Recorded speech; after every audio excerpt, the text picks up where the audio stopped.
Welcome to another episode of Primo Talks. When it comes to life, you got to have those people around you who have those gifts and talents like you have in order for you to implement those things, so you know that the things that you're doing is moving you towards those goals, those dreams, those realities that you saw in your life.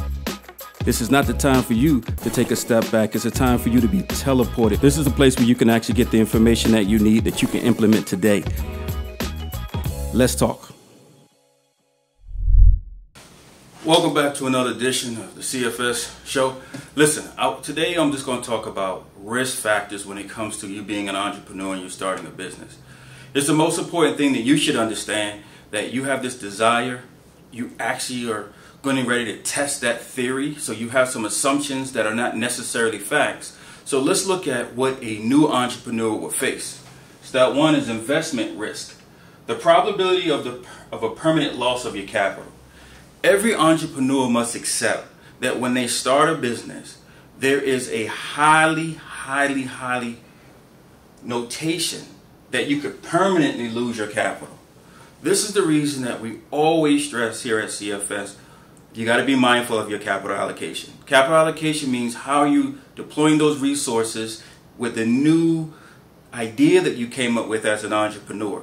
It's so important, because there is a permanent loss that is right there, and that makes it very risky. Part two to that is the riskier the business, the higher the rate of return demands. So think about in this regards.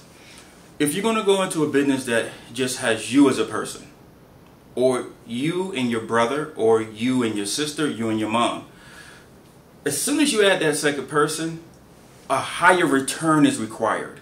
So it's not going to be just enough for you to meet your personal needs. It's going to be enough to meet the return demands. And it's based on how many people are associated with you.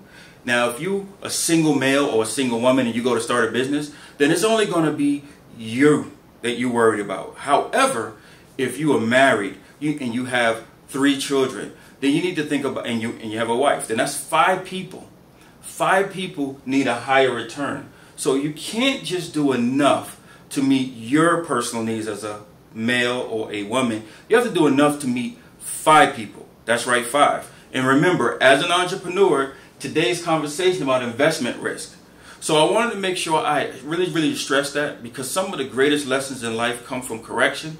And if I can correct you before you start moving, then you can make better choices. And those better choices will be more of a blessing. Because remember, correction leads you to the right direction. It's like teleportation. So everyone who's willing to correct you teleports you to where you need to be. And right now we need to know that investment risk. The first investment risk is you. The second investment risk is the allocations of funds from you. And the third investment risk is how many people are associated with you in order for you to be able to return a higher return back to them. Because remember, the riskier the business, which means more and more people who are involved, whether you got employees or your husbands and your wives, the higher the rate of return needs to be. Until next time, remember, all investments have an inherent risk, and the first risk is you. Have a great day.